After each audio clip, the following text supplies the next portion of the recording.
ಕೇಂದ್ರ ಸಚಿವ ಎಚ್.ಡಿ. ಕುಮಾರಸ್ವಾಮಿಯವರ ವಿರುದ್ಧ ಎಫ್ಐಆರ್ ದಾಖಲಾಗಿದೆ. ಬೆದರಿಕೆ ಆರೋಪದ ಅಡಿ ಪೊಲೀಸರು ಎಫ್ಐಆರ್ ದಾಖಲು ಮಾಡಿದ್ದಾರೆ. ಉದ್ಯಮಿ ವಿಜಯ್ ಟಾಟಾ ನೀಡಿದ್ದಂತಹ ದೂರಿನ ಅನ್ವಯ ಎಫ್ಐಆರ್ ದಾಖಲು ಮಾಡಿಕೊಳ್ಳಲಾಗಿದೆ. ಎಚ್ಡಿಕೆ ವಿರುದ್ಧ ಅಮೃತಹಳ್ಳಿ ಪೊಲೀಸರು ಎಫ್ಐಆರ್ನ ದಾಖಲಿಸಿಕೊಂಡಿದ್ದಾರೆ. ಎಚ್.ಡಿ. ಕುಮಾರಸ್ವಾಮಿ A2 ಹಾಗೆ ಅವರ ಆಪ್ತ ರಮೇಶ್ ಗೌಡ A1 ಆಗಿದ್ದಾರೆ. 50 ಕೋಟಿಗೆ ಡಿಮ್ಯಾಂಡ್ ಮಾಡಿದ್ದಾಗಿ ದೂರಿನಲ್ಲಿ ಉಲ್ಲೇಖ ಮಾಡಲಾಗಿದೆ. ಕೇಂದ್ರ ಸಚಿವರಾಗಿರುವಂತಹ ಎಚ್.ಡಿ. ಕುಮಾರಸ್ವಾಮಿಯವರ ವಿರುದ್ಧ ಅಮೃತಹಳ್ಳಿ ಠಾಣೆಯಲ್ಲಿ ಎಫ್ಐಆರ್ ದಾಖಲಾಗಿದೆ. 50 ಕೋಟಿಗೆ ಡಿಮ್ಯಾಂಡ್ ಮಾಡಿದ್ದಾಗಿ ದೂರಿನಲ್ಲಿ ಉಲ್ಲೇಖ ಮಾಡಲಾಗಿದೆ. ಪ್ರಕರಣದಲ್ಲಿ ಎಫ್ಐಆರ್ನಲ್ಲಿ A2 ಆಗಿ ಕೇಂದ್ರ ಸಚಿವ ಎಚ್.ಡಿ. ಕುಮಾರಸ್ವಾಮಿಯವರ ಹೆಸರಿದ್ರೆ A1 ಆಗಿ ಅವರ ಆಪ್ತ ರಮೇಶ್ ಗೌಡ ಹೆಸರನ್ನ ಉಲ್ಲೇಖ ಮಾಡಲಾಗಿದೆ. ಉದ್ಯಮಿ ವಿಜಯ್ ಟಾಟಾ ಅವರು ಕೊಟ್ಟಂತಹ ದೂರಿನ ಅನ್ವಯ ಎಫ್ಐಆರ್ ದಾಖಲಾಗಿರುವುದು. ಬೆದರಿಕೆ ಆರೋಪದ ಅಡಿ ಎಫ್ಐಆರ್ನ ದಾಖಲು ಮಾಡಿಕೊಳ್ಳುವಂತಹ ಕೆಲಸವನ್ನ ಅಮೃತಹಳ್ಳಿ ಪೊಲೀಸರು ಮಾಡಿದ್ದಾರೆ. ಉದ್ಯಮಿ ವಿಜಯ್ ಟಾಟಾ ನೀಡಿದ್ದ ದೂರಿನ ಅನ್ವಯ ಎಫ್ಐಆರ್ ದಾಖಲು ಮಾಡಿಕೊಳ್ಳುವಂತಹ ಕೆಲಸವನ್ನ ಪೊಲೀಸರು ಮಾಡಿದ್ದಾರೆ. ಕೇಂದ್ರ ಸಚಿವ ಎಚ್.ಡಿ. ಕುಮಾರಸ್ವಾಮಿಯವರಿಗೆ ಇದು ಮತ್ತೊಂದು ಸಂಕಷ್ಟ.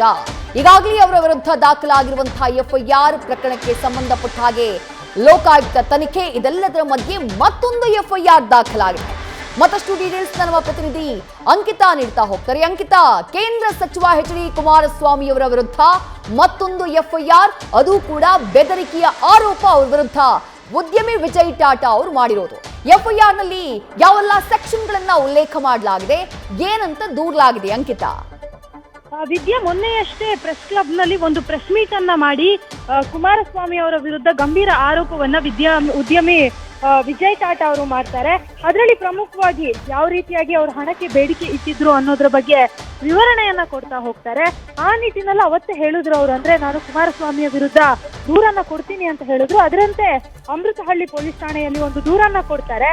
ಆ ದೂರನ್ನ ಮೊದಲು NCR ಆಗಿ ದಾಖಲಿಸಿಕೊಳ್ತಾರೆ. ಅದಾದ ಬಳಿಕ ಈಗ ರಮೇಶ್ ಎಚ್.ಡಿ. ಕುಮಾರಸ್ವಾಮಿ ಅವರ ವಿರುದ್ಧ ಎಫ್ಐಆರ್ ಅನ್ನ ದಾಖಲಾಗಿರುವಂತದ್ದು. ಆ ಎಫ್ಐಆರ್ ನಲ್ಲಿ A1 ಆರೋಪಿಯಾಗಿ ರಮೇಶ್ ಗೌಡ, ಜೊತೆಗೆ A2 ಆರೋಪಿಯಾಗಿ ಎಚ್.ಡಿ. ಕುಮಾರಸ್ವಾಮಿ ಅವರನ್ನ ಮಾಡಲಾಗಿದೆ. ಅಂದ್ರೆ ಅಮೃತಹಳ್ಳಿ ಪೊಲೀಸ್ ಠಾಣೆಯಲ್ಲಿ ದಾಖಲಾದಂತಹ ಎಫ್ಐಆರ್ BNSS ಸೆಕ್ಷನ್ ಏನಿದೆ, ಆ ಸೆಕ್ಷನ್ ಅಡಿಯಲ್ಲಿ ಎಫ್ಐಆರ್ ಅನ್ನ ದಾಖಲು ಮಾಡಿಕೊಳ್ಳಲಾಗಿದೆ.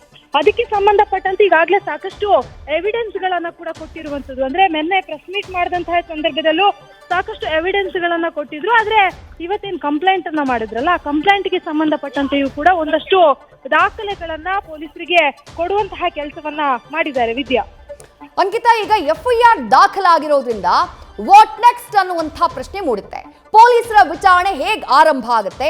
ಎಚ್.ಡಿ. ಕುಮಾರಸ್ವಾಮಿಯವರಿಗೆ ಈ ಬೆದರಿಕೆ ಕೇಸ್ಗೆ ಸಂಬಂಧಪಟ್ಟ ಹಾಗೆ ಯಾವ ರೀತಿಯ ಸಂಕಷ್ಟ ಎದುರಾಗಬಹುದು, ಜೊತೆಗೆ ಯಾವೆಲ್ಲ ಸೆಕ್ಷನ್ಗಳು, ಅದರಲ್ಲಿ ಬೇಲೇಬಲ್ ಸೆಕ್ಷನ್ ಯಾವುದು, ನಾನ್ ಬೇಲೇಬಲ್ ಸೆಕ್ಷನ್ ಯಾವುದು, ಈ ಬಗ್ಗೆ ಏನ್ ಡೀಟೇಲ್ಸ್ ಸಿಗ್ತಾ ಇದೆ ಅಂಕಿತಾ?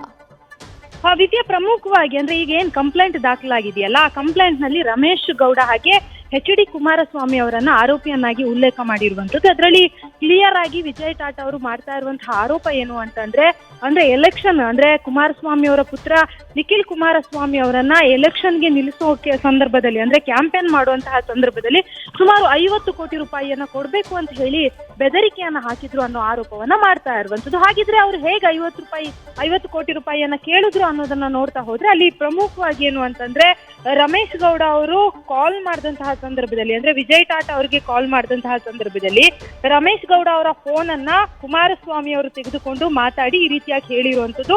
ಜೊತೆಗೆ ನಾನು ಯಾವಾಗ ಕೊಡೋದಕ್ಕಾಗಲ್ಲ ಅಂತ ಹೇಳಿದೆ, ಆ ಸಂದರ್ಭದಲ್ಲಿ ಅವರು ಫೋನ್ ಅನ್ನ ಕಟ್ ಮಾಡಿದ್ದಾರೆ ಅನ್ನೋ ಮಾತನ್ನ ಹೇಳಿದ್ದಾರೆ. ನೀವು ಹೇಳಿದ ಹಾಗೆ ಈಗ ಏನ್ ಎಫ್ಐಆರ್ ಆಗಿದೆ, ಆ ಎಫ್ಐಆರ್ ಆಧಾರದ ಮೇಲೆ ಇಬ್ಬರಿಗೂ ಕೂಡ ನೋಟಿಸ್ ಅನ್ನ ಕೊಡುವಂತಹ ಕೆಲಸವನ್ನ ಮಾಡ್ತಾರೆ. ಜೊತೆಗೆ ಈ ಒಂದು ಪ್ರಕರಣಕ್ಕೆ ಸಂಬಂಧಪಟ್ಟಂತೆ ಪ್ರಾಥಮಿಕ ಹಂತದಲ್ಲಿ ಮಾಹಿತಿಯನ್ನ ಕಲೆ ಹಾಕುವಂತಹ ಕೆಲಸವನ್ನ ಮಾಡ್ತಾರೆ. ವಿದ್ಯಾ, ಥ್ಯಾಂಕ್ ಯು ಅಂಕಿತಾ ತಮ್ಮೆಲ್ಲ ಡೀಟೇಲ್ಸ್ಗೆ.